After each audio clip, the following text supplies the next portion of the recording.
guys, welcome back to my YouTube channel. It's your boy JD, and I'm back giving another video. As you can tell, this is episode 2 of JD's car interviews, and today I'm interviewing a special guest.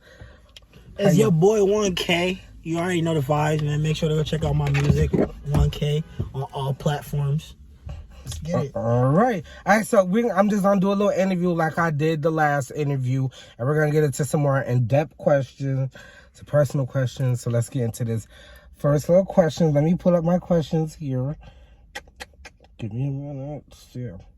Where did these questions come from? Okay, here we go. First question: what made you want to rap? Well, alright, so I was raised in Jamaica, right? I went to Jamaica when I was like 3 years old. And when I was in Jamaica, we was doing like reggae, we was doing dancehall music and shit like that. And when we came back up to America, I was making music, like the Jamaican type music, and a lot of people that was American wasn't fucking with it. So I listened to Lil Wayne at the time. Lil Wayne. And his bars was like crazy. So I was like, yo, I gotta be able to rap like this. You feel me? And that made me switch from, reggae to hip hop, and that's what made me want to make hip hop music. When was the first time you wrote your first rap? My first rap, I was like 12 or 13. A kid from middle school named Raekwon, rest in peace. He was teaching me how to play basketball at the time, and he heard me freestyling in the class, and he was like, stick with rapping and shit. And he had passed away, and when he passed away, that was my first song I ever made. I made Turbo? Nah, not Turbo. I was Ray Ray. Oh, I don't know that, but yeah, he when he passed away, I made a song called "I Miss My Dogs," the remix to Meek Mill. That was my first ever song. Okay.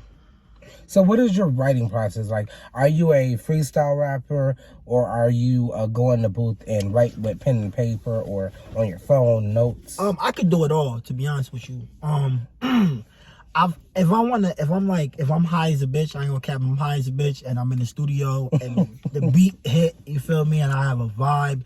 I could just go in there and rap that shit, you feel me? Not even write it. If I feel a beat is supposed to be like sensitive, or the instrumental is supposed to be like painful, or a story vibes between it, I'll write it down, you feel me? It'll take me about like 10-15 minutes if I have a vibe, 30 to 45 minutes if I really want to get in depth with what I want to write about. That goes into my next question about how long does it take you to write like a full song? Yeah, it all depends on the vibe and the beat, and like who's gonna be on the song. Like if it's a feature, I try to do like features. With features, I try to like do you try to match the energy? Like, oh, I ain't gonna cap. Or do you not? If I do a feature, I will listen. If I fuck with you and I feel like you a fire ass rapper, bro, I'll try to match your energy. If I feel like, if I look up to you, you feel me? If I'm doing a feature with you and I look up to you, then I'm gonna bring 100% competitiveness, because I know you already there, or you made it before, you made it already, or you're a role model that I want to prove to you that I'm nice. If I like the vibe and shit, it's not gonna take, chop it up, you feel me? It depends on what the song is gonna be about. Okay, I mean, that's respectable. So I wanted to ask you this quick question: who are your top 5 artists? It can be Rochester rappers, or no, we'll just do this list to be strictly Rochester. Oh, strictly Rochester rappers? Yeah, top 5. I mean, you can add yourself in there if you feel like I was about to say, I'm number 1, of course, you feel me? I ain't gonna cap. I'm number 1. I got mad confidence. But out of top 5 Rochester rappers, I would say me. I would say Ayo Fazo. Okay. Lil Perko. All right, I mess with his music. I would say Dini. I only heard one of his songs, but it was fire. I fuck with Dini. Dini hard body to me. And to me personally, growing up, I ain't gonna cap, I fucked with Guap hard body. Okay. I like the Guap. He got some good music. He kind of influenced me to get my dreads back a little bit. You know what I'm saying? Because at the time, I just was rocking the brush cut and shit. And when he came out, he popped that mansion shit with Chizzy. I was like, that song was fire. That's my shit. What do you say is your inspiration? My inspiration to what? To like make music, or just to do it, or inspiration And period. And period. My inspiration is success. Okay. I want to be very successful. I want to be like, whenever I pass away, I want millions and millions of people to say that I at least had some type of effect on their life. You know what I'm saying? I don't want to die and nobody know who I am type shit. I want to be able to pass away and everybody say I at least influenced them in the right way or in a good way, or so they can remember me for a long time. Yeah, I feel that that's the same thing I want to do for my YouTube channel. Yeah. Now, in your opinion, what makes a song a hit? It gotta be catchy, number one. Okay.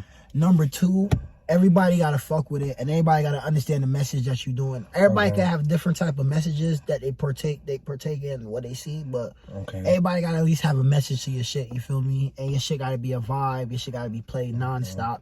It can't be something that's boring. Okay. You know what I'm saying? You can't be something that you'll listen to 3 times and be like, I'm tired of it. Can you go in the studio and when you're writing and like recording your songs, can you off of listening to it like one time, can you think like, oh, I definitely know this is going to be a hit? Oh hell yeah. One of them shit, a good example is that shit Grinding. My son Ayo Fazo, he did a song with Perko, and when I heard him like making it, when he started creating this shit, bro, when the beat popped and he did the hook, I was like, yo, this shit is hard. And then Perko came in and just bodied that shit, and I was like, yo, I ain't gonna cap, bro, this is gonna be the shit. Like I off rip knew that shit was gonna hit a lot of numbers. It was gonna hit crazy numbers at the time. So I was like, yeah, I could tell, like, I be knowing like what's hits and not, because I know if I fuck with it hard body and I know lyric for lyric, word for word, what you saying in your shit, I know fans gonna know it too. So I automatically can tell the difference between a hit and a flop. I've heard you mention Lil Perko a couple times. How do you know him? Do you know him like on a personal thing? I know him personally because he my cousin, like I said, my little cousin, he's from YTN as well. I basically grew up, I used to live like right down the street with him. Right down the street from him, actually, my granddad. But the first time I met him, I was at my lowest. I ain't gonna cap. I was making music. I was dealing with a whole bunch of shit. And you know, he just told me, he just told me in the car, you know, he listened to a couple of my songs, and he was like, yo, to be honest with you, I don't say this a lot, but you fire, bro, and you know, keep doing what you're doing, don't quit. And from him, you know, a lot of rappers from Rochester, they ain't gonna really sit down, talk to you, listen to your music. Right. They go view as competition. But, you know, when he told me that shit, and he's like, yo, you know, keep doing your thing, and hopefully you gonna make it, you feel me? That made me really want to rap. So I looked at him like less of competition and more of like a peer type shit. Because I'm like, yo, this is a nigga that's getting 100,000 views, you know, getting girls screaming his name, all type of shit, and he still has the humbleness to even speak to me like a regular person. You feel me? I actually like when artists actually do that. Yeah, so like, you know, I fuck with him hard body for that, and he always looking out for my little cousin too. So you feel me? See, that's a good thing. Now, I wanted to ask, what really makes you want to keep, like, say you're hearing a song, like, say, remember when you did that I'm So Rochester remix? So what made you want to get on that? What makes you want to get on, like, say if somebody sent you a feature or something, what makes you be like, oh, I'm about to put on a verse for this one? I gotta feel it. I ain't gonna lie, like, a couple times people be sending me songs, and I like if I fuck with a person, you feel me? Like, if I fuck with a person, I would tell them like, yo, this beat, I am not really feeling this beat. Or I'll be like, the hook that you gave me on this beat wasn't up to par. You feel me? But really and truly, like I said, like, I gotta feel it. You feel me? I gotta vibe to it. I gotta dance to it. It gotta be something I matched. Now, there's a lot of beats that obviously I'll never hop on, but if I feel what you're saying, if I can hear what you're saying, if I like what you're rapping about, I'll definitely try to match you. And I'll match you bar for bar, whatever it takes, because I'm a rapper that can rap on anything. And as a rapper, to say that I can rap on anything, I prove it by doing that. You feel me? So in your writing and your song creating process, would you see yourself, or have you sung on a song before? Or do you see yourself singing and rapping on the song, but not as much auto-tune. I don't got the vocals for the singing. Like, I ain't Drake, you feel me? I ain't Drake, or like, you know what I'm saying? Or, you feel me? But I definitely hit a little bit of melody with it, you feel me? I'm not, like I said, one of my influences growing up was Lil Durk. And, you know, his music taught me how to, like, be melodic, you feel me? How to, like, transform from hard rap to like a little more smooth and softer for like yes, you know, because like right now in this business with rapping, you gotta garnish a different type of fans. You feel me? I could garnish the hard fans, the street guys, and I need to garnish the girls that's in colleges. Yeah, you got to be able to trigger everybody. You feel me? So like, you know, me listening to a lot of musicians, you know, that gets me the motivation to say, okay, let me dip out of this flow real quick and transition into a different type of song. So I don't necessarily think like most recently I haven't been like in a singing type of vibe and shit, but I definitely see myself doing something like that, like projects like that in the future. Okay. Where do you see yourself in 5 years? In 5 years, I see myself already being the #1 on XXL. Signing a partnership deal. I might keep it independent, but I ain't gonna lie, I might sign a major. Yeah, that's what goes into my next question. I just might, you know, just for the sense of making it out. You feel me? Like a lot of people gonna tell you, oh, don't sign these major deals. They're not trying to help you out. But at the end of the day, we live in the hood, bro, and I'm from Rochester, and if it's any type of way to get my family out of the hood and get them, you know, their own businesses and garnish their own ways to make money, and I'll do it any way possible. All right, so what would you so that goes into like the signing to a major label. Would you, and also would say if they were like, oh, I need you to sign, you can sign with us, but we'll give you what, like 1 or 2 million to come in and diss like Lil Durk or Youngboy or somebody. Are you gonna take that deal for that 2 million, or are you just gonna be like, freaky, I grew up listening to him. Nah. I ain't gonna do it. Hell nah. It makes no sense to do some shit like that, because like I said, that's labels playing with your life. That's labels playing with your bag, you feel me? Now if you do some shit like that, you might get a lot of clout for dissing somebody else. But then when you look on, you know, 5 years from there, after you diss them, you're gonna look at it like, damn, this person is really going up in the trajectory that could really benefit me, and because I dissed him, that's fucking up my opportunities to do a song with him. You know what I'm saying? So I'm not that type of person. I would say, like, if it's an artist that I really don't like, like if a label was to come up to me and was like, yo, I'll give you a bag to diss 6ix9ine. I knew you was gonna say I do it. I don't care, I do it. You feel me? I'm from the Rock, so there's nothing that nigga could honestly say to me that I'm gonna be like, oh well, he ain't never coming to Rochester. Yeah. Alright, and the simple fact of the matter is that nigga could talk about he got this and that, he's untouchable, that nigga ain't coming to Rochester. Rochester is the most violent place. that nigga ain't never doing that shit. This is not New York City. We don't got 5 boroughs. We got 5 hoods on one street. You know what I'm saying? So like, if a label was to come out and be like, yo, you know, diss 6ix9ine for 2 million, I'll do it. You know what I'm saying? Only because I know I'm a real nigga, and I know, like, if it's smoke, you feel me, I could really take it there. If it's smoke, if it's just me and me one-on-one, you feel me? But like, I'm not gonna diss somebody that I look up to. I'll diss somebody that I don't like. But I wouldn't diss them for the label. I'll diss them for my own self. You know what I'm saying? I wouldn't diss them for the label, because then that'll basically be me. You know, I call that dick riding. I call that jacking. You feel me? Because you're doing some shit for some money, when I could just, you feel me, make my own money and diss you however I want to diss you for my own benefit. You know what I mean? So what do you feel on the whole rap game politics? Like how they let the fans feed them in, then they start beefing, or the fans end up egging it on and stuff like that. What do you feel like that? Do you feel like you would get into something like that, feed into something like that? I love my fans, bro, but if my fans condone bullshit like that, then they're not my fans. That's how I feel it. Cause like at the end of the day, no negativity. At the end of the day, bro, we all trying to make money. Every realistic person, you know, 9 to 5, you go to work, you come home, you feel me, you come home to your family, you do your shit.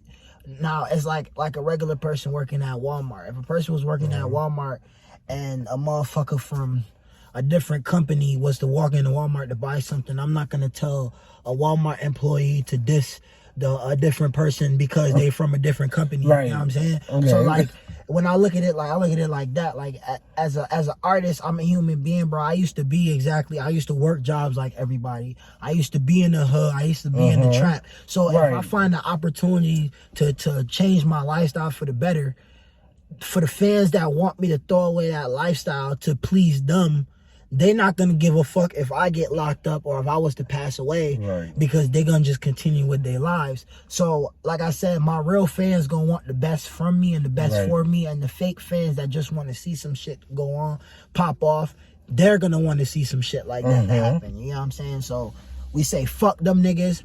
Honestly, I respect them niggas though, because I still need y'all to come buy my shit and pay my tickets. Come, you feel me? But like I said, no negativity. We not living like that. Do you have a name for your fan base already or not? Nah, I don't even got a name. I keep it 1K, you feel me? So on my fan base, if you keep it 1K, keep it 1K. But I don't got no... I ain't necessarily got a strong fan base right now, but I definitely will. It's still growing. That's a fact. So I want to switch gears real quick and go into something more personal. Yes, sir. So what do you feel on the whole climate of women feeling like men are supposed to pay for everything, like supposed to pay for the bills? Do you feel, do you believe in going 50-50, or do you believe that you should pay all the bills, she can have her own money, and she don't got to spend nothing on no bills? All right. I'm going to keep it a buck with you. I am not one of these, I'm not one of these weird-ass niggas or one of these weird-ass bitches. I believe in 50-50. And I'm going to tell you why. I'm believing 50-50 because I do too. It's all about what you could bring to the table, what both people have to bring to the table. Right. I feel like when there's one person bringing everything to the table and the other person is relying on the first person to bring everything to the table, I use that as usage. You're using somebody. You know what I'm saying? And all these females that be sitting there talking about, I'ma do this, or like this, like, no disrespect to the city girls. No disrespect to city girls. But personally, I wouldn't date no city girl. And the city girl got these girls' mentalities to be like, oh, well, I can use my body, and if you want to be with me, you got to do this and this and that. I'm not down with that, because then if some shit goes left, they can leave and you have to deal with everything yourself. When it's 50-50, both parties are very important, because if one party was to give up, then the other party is going to have to leave everything as well. Whereas if you invest your whole self into that one relationship, the other party don't have to be invested in it. They don't have to give you nothing. They don't have to show you no love. They don't have to really be dedicated to you. They don't have to show you any type of respect, because they know you're already have something to offer. You know what I'm saying? I pay $100. I pay 100% for us. And if you don't like it, you can leave, and I have to accept me paying 100%. You feel me? Whereas at 50-50, you might be obligated, because if I leave, you're not gonna have anything to stand on, and if you leave, I'm not gonna have anything to stand on. So I'm not buying none of that shit. All that rich nigga, broke nigga, all that shit. Me and my girl could be broke together. You feel me? We could be broke together. I wouldn't want my girl to be rich and I'm broke. I want to be rich and she be broke. If I'm rich, we both gonna be rich. You feel me? I'm gonna create doors for her the same way how if she was rich, she would create doors for me. You know what I'm saying? So I'm not. It's all about give and taking. Because I feel the same way. I just don't feel like I should have to pay everything if you want stuff too. Yeah, but most of these, if you think about it, most of these billionaires are the same way. Most of these billionaires, you would think, oh yeah, a billionaire is just gonna pay for everything for the wife. That's never the case. The billionaires open doors for wife. You know what I'm saying? Yeah. Jay-Z is a billionaire, but he didn't become a billionaire without Beyonce's help. That's something that a lot of people not really talking about. A lot of people not really realizing that shit, bro. They sitting there talking about, oh well, Ben, this rich nigga that. Right. You gotta think about it, bro. You gotta think about it. If y'all both beneficial to each other, then it's gonna be way easier for y'all to handle everything. Right. You feel me? So I don't get that shit. Like it's a different era for people. So. Right. We end this interview. I like to give you the floor to see if you wanna ask me a question before we end this. You can ask me anything. Anything, huh? Okay. All right. I'm gonna ask you this. Who your top 5 rappers In Rochester? Yeah. Don't get mad. I don't get mad. Hold on, no, I'm telling everybody. Don't get mad because, yeah. I dropped one song, so I ain't on his top 5 yet right now. But watch and like. I feel like my top 5, I'm not going in order. I'm just saying random people. So my top 5 will definitely be Lil Perko, Jocko, CJ Shakur, what's his name? ATM Diesel. And then the last one is gonna be, I forgot what his name is. Lil West. Oh, I fuck with Lil West. And I actually bumped their music. Fire. That new I'm trying to get CJ Shakur on board, bro. He probably that little song that Jocko dropped sneakily. I mess with it. Yeah, I fuck That's with my song. Jocko my boy. But before we end this, definitely go stream his song. What is it called again? Oh, it's called True Colors, out on all platforms right now. It's by your boy 1nekayy. Also, go check that out. Go subscribe to his YouTube channel also. You know the vibes. I'll leave that down in the description. And guys, it's going to be it for this interview. I hope you guys enjoyed this. And we'll see you guys in our next interview. Peace, A-Smile.